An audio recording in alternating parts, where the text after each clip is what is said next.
mentions in his speech, 100 years later, the Negro is still languishing in the corners of American society and finds himself in exile in his own land.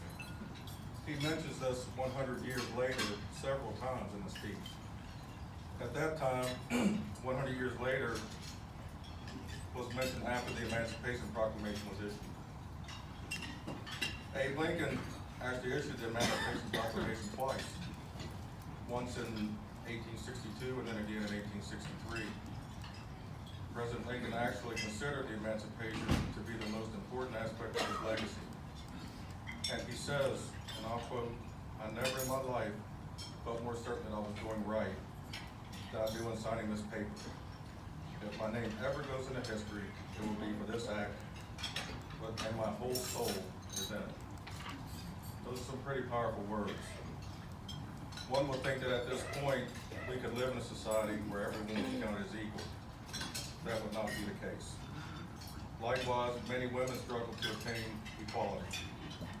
The women's suffrage movement, that timeline 1840 to 1920, which is a very similar timeline to what Martin Luther King is talking about. You're talking about 80 years, 100 years. It's taken a very long time to get to where we need to be. August 26, 1920, the work of Susan B. Anthony, Elizabeth Cady Stanton, and Parker Pillsbury became a reality when American women won full voting rights. During this time period, women really show how strong they are because they are fighting a cause that will help all women become recognized. I love the women in my life. My wife Barbara, 23 years, has been my rock. She's an educator for Berkeley County Schools and is very passionate about her work. She brings it home just about every night. We talk about it. That lets me know how passionate she is about this. She is also a great mother and does not have a selfish bone in her body. She was the first in her family to go to college and is now an assistant principal with Berkeley County Schools. So here's a person that had no goals, no opportunities really or no coaching. Not saying she was going to go to college, get educated. She did it. She's got more degrees than me. She has a bachelor's degree in education, master's degree, 2 master's degrees actually, one in ed leadership and the other one in special ed. The way she mapped this thing out was perfect. I couldn't believe how she did it when she went to special ed, and then as an assistant principal, how all that experience works right well with students in her school. If I was going to hire a principal, it would be somebody that has some kind of experience, right, with that particular thing. So, good job. Thank you. And boys, let's go ahead, boys. Be happy. My mother raised 5 of us and did a great job. Mother told us for years that we were going to college. She knew it was important to have positive men in our lives. And I'm glad to say that although I did not live with my father, he was still a very big part of our lives. He coached us. He came and talked to us after basketball games, football games, stuff like that. Let us know what we did right, what we did wrong, and what we better fix in the next game, right? And through him, I have 3 wonderful sisters. I enjoyed getting to know them when we were young, and I especially am thankful with how our relationship has strengthened over the years. King also states, we cannot walk alone. This is a time when black people and white people work together because our destiny is tied together. I did not achieve anything in life alone. There was many people in my life that helped to make me who I am today.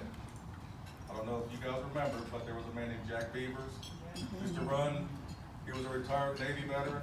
He ran what is now the Boys and Girls Club. He taught us to swim, played sports, and how to be men. He was tough, but we couldn't wait to see him on Saturday mornings. Saturday morning seemed like the day that we had with Jack. We lived in Wilson Street Apartments. Jack just a few houses away. My brothers and I, sometimes a couple of more friends in the area would pile up in a powder blue VW bug, saying nothing on the trip there.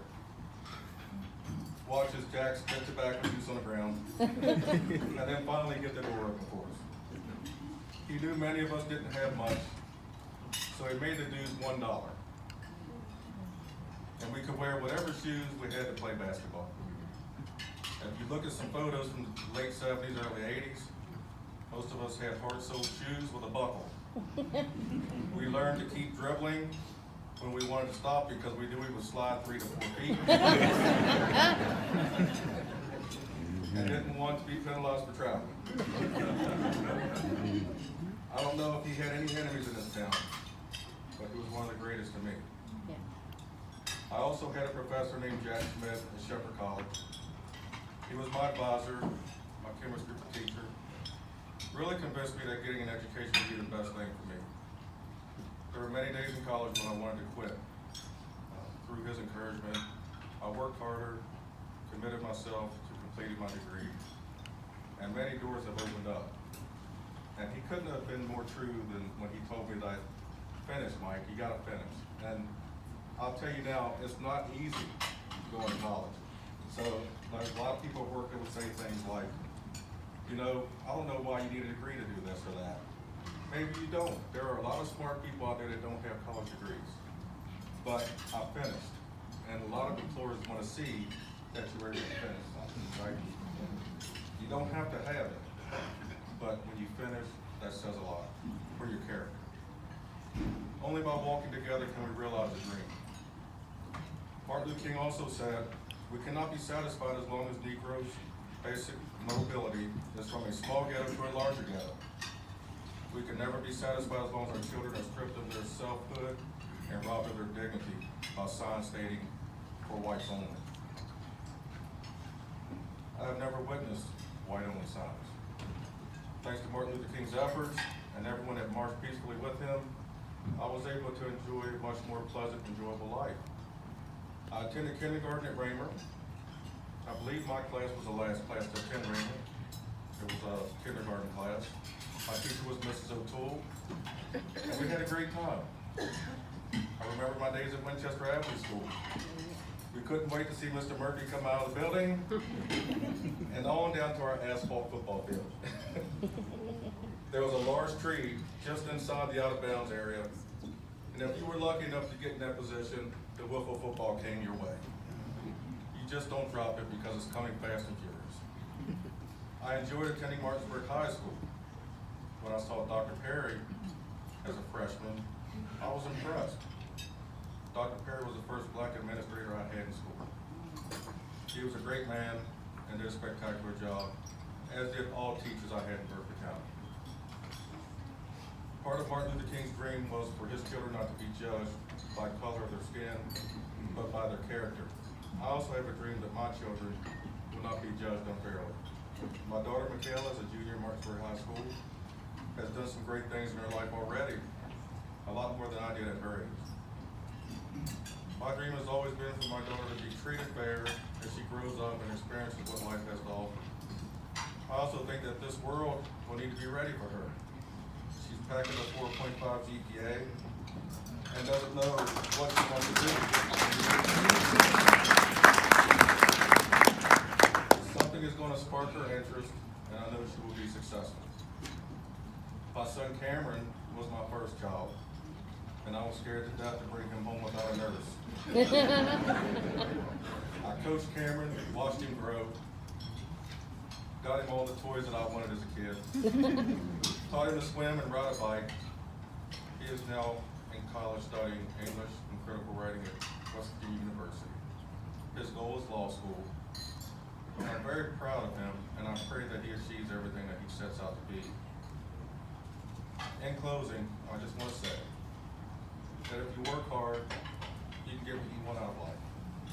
Set goals and complete the goals. Be a fair and understanding person. Together, let's realize the dream of Dr. King. Continue to teach it and remember it, because those who do not learn history are doomed to repeat it. Thank you.